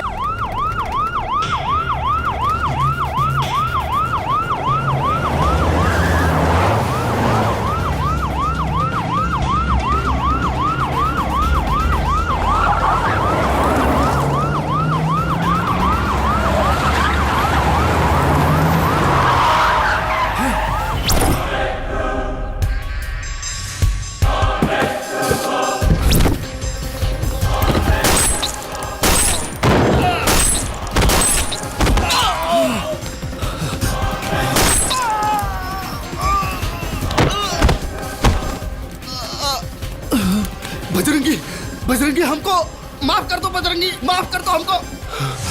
अरे अरे माफी मांगने पे तो भगवान भी माफ कर देता है। हमको माफ कर दो, हमको माफ कर दो बजरंगी, हमको माफ कर दो बजरंगी। सही बोला डीआईजी, भगवान माफ कर देता है, लेकिन माफी मांगने के लिए तुम्हें भगवान के पास जाना जरूरी है।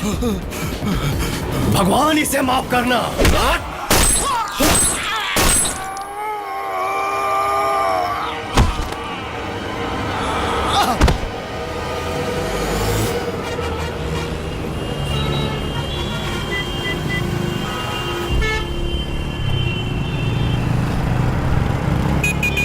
अरे मधु, तोहरा अपन भैया से कुछ बातचीत भइला का? देखा ना, हमरे पास भी फोन नहीं खे आई। नहीं खे आई तो आ जाए। छोड़ा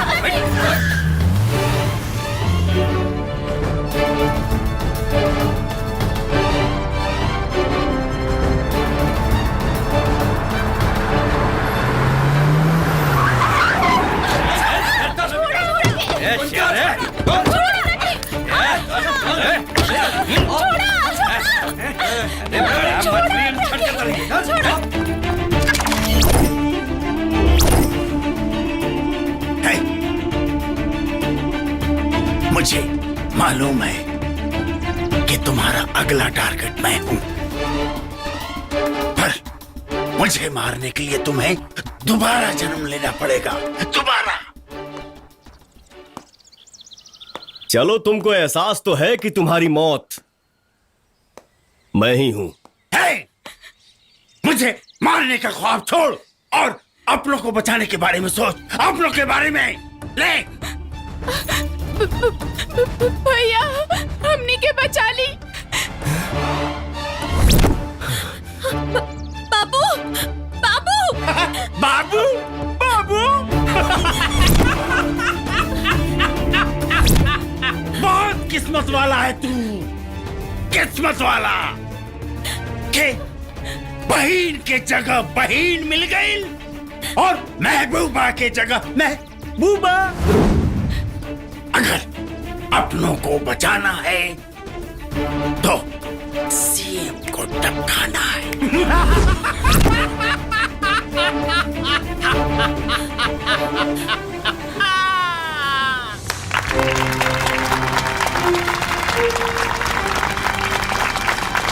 बैठ जाइए, बैठ जाइए, बैठ जाइए।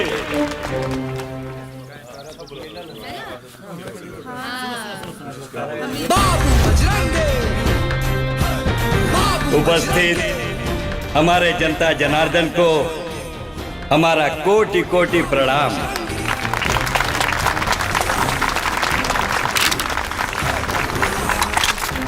आप लोगों को लाख लाख धन्यवाद कि आप लोगों ने इस राज्य का मुझे मुख्यमंत्री के लायक समझा।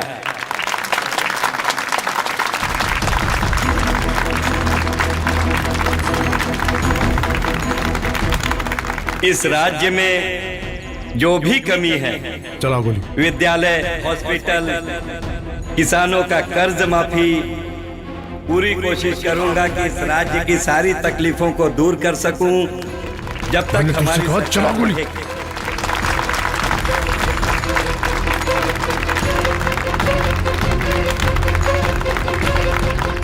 आप सभी लोग जैसे मेरा साथ दे रहे हैं, इतनी देर क्यों कर रहा है? चला गोली। कोशिश करूंगा कि इन 5 सालों में जो भी राज्य हमारा पिछड़ा है उसे हम एक रोल मॉडल के रूप में तैयार कर सकें। आप सभी लोग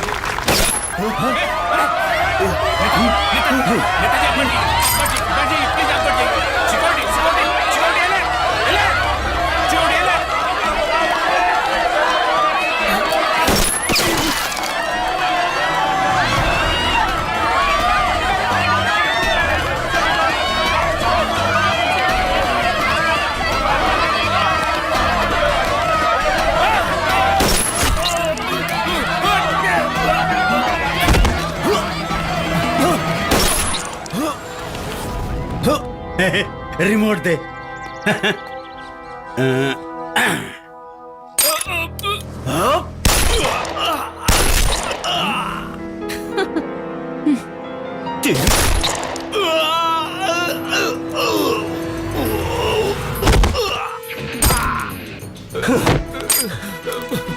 हे बाबूजी, हमरे बहन के जान खतरा में बा। बेटा हमार चिंता छोड़ा, तू अपनी बहन के बचाएला, अपनी बहन के बचाएला बेटा।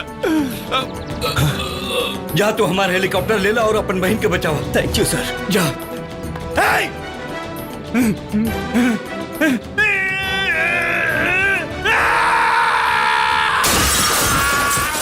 वो डरने वाला गीदड़ नहीं, दहाड़ने वाला शेर है।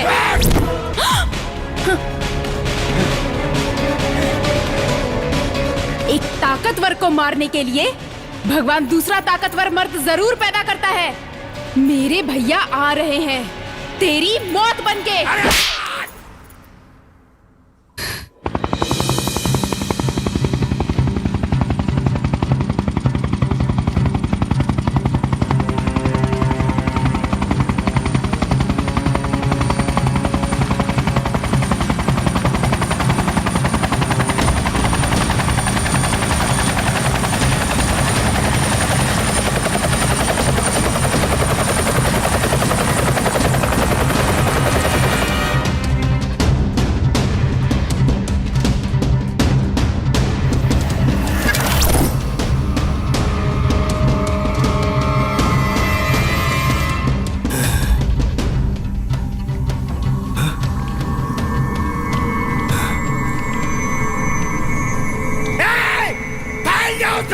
किसी भी हाल में वो गुजरे ना पाए।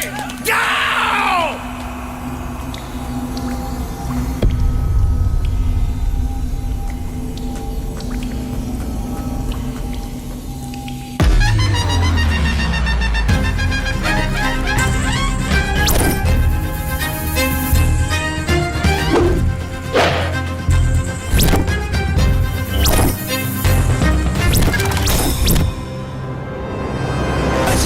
बजरंगी बाबू बजरंगी बजरंगी बजरंगी बाबू बजरंगी बजरंगी बजरंगी बाबू बजरंगी।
चल चल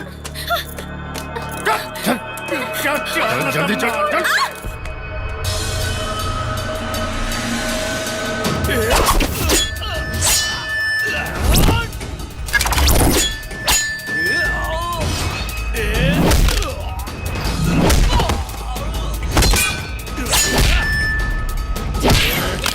मचल रहा चल हिंदुस्तानी रुक जा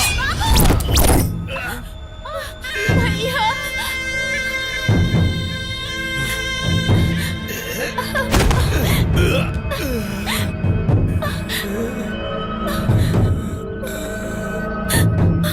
बाबू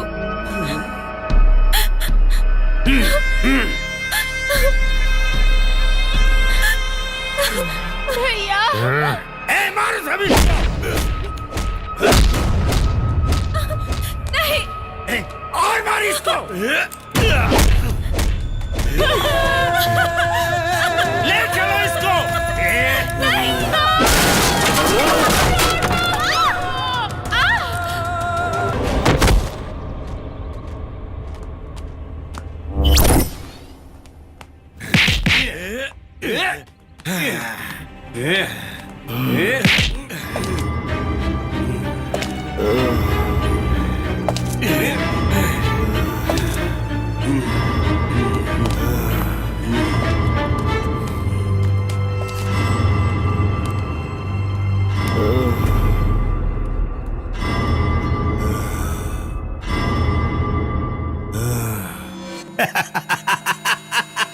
अब मुझे मुख्यमंत्री बनने से कोई नहीं रोक सकता, कोई नहीं रोक सकता मुझे मुख्यमंत्री बनने से। कोई नहीं रोक सकता मुझे मुख्यमंत्री बनने से। और तू बचाएगा इस देश को, तू सीएम को तू नहीं मारेगा तो कोई और मारेगा। अरे हिंदू नहीं तो कोई मुसलमान मारेगा। अरे बड़े ही बुज़दिल और कायरों का देश है तेरा।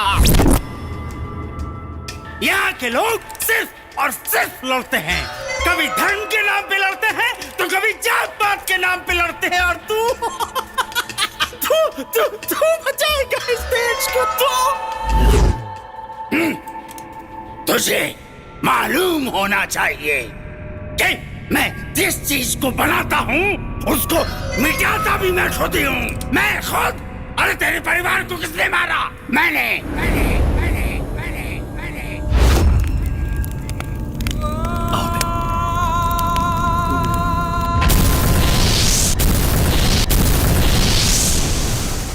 तुझे पुलिस ऑफिसर किसने बनाया?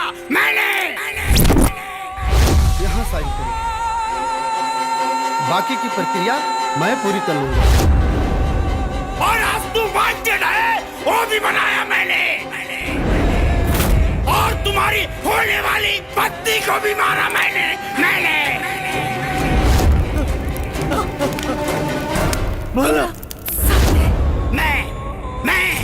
हर जगह में, जल में, तल में, नभ में, आकाश में, पाताल में, सब जगह में। जिंदगी की हर कहानी बेअसर हो जाएगी और हम न होंगे तो ये दुनिया दरबदर हो जाएगी। तू बचाएगा इस देश को। तेरे इस हाल के बाद अब हिंदुस्तान की बारी है। मैं हिंदुस्तान का अस्तित्व मिटा दूंगा। मैं अस्तित्व मिटा दूंगा। मैं हिंदुस्तान का। अरे जिसकी जय तय है उसकी जय कैसी नहीं बोलता? भारत माता की जय। क्या कर लेगा तू? बोल। अरे क्या लेगा तू मेरा? बोल। बाबूजी, भाई, ज्योति,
अपनी माँ नहीं मानता, मैं उसे एक बाप का नहीं मानता। पड़ोसियों के औलाद साले, जिस माँ ने तुझे पनाह दिया उसकी जय नहीं बोलेगा, उसकी जय नहीं बोलेगा। दोगले सुन, 7 सुरों को मिलाकर एक लय बोलो, और जिसके रगों में है एक बाप का खून, केवल वही भारत माँ की जय बोलो।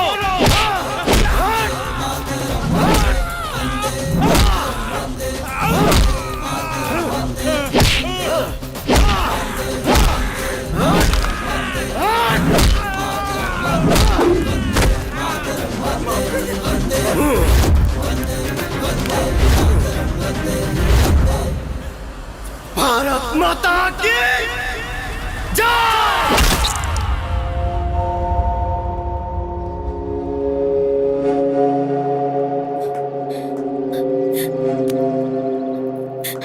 बहन हमार, भैया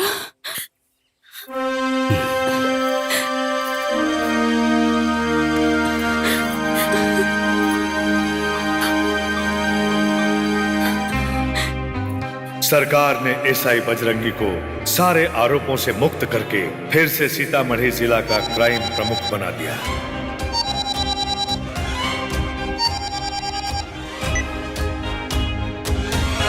हेलो,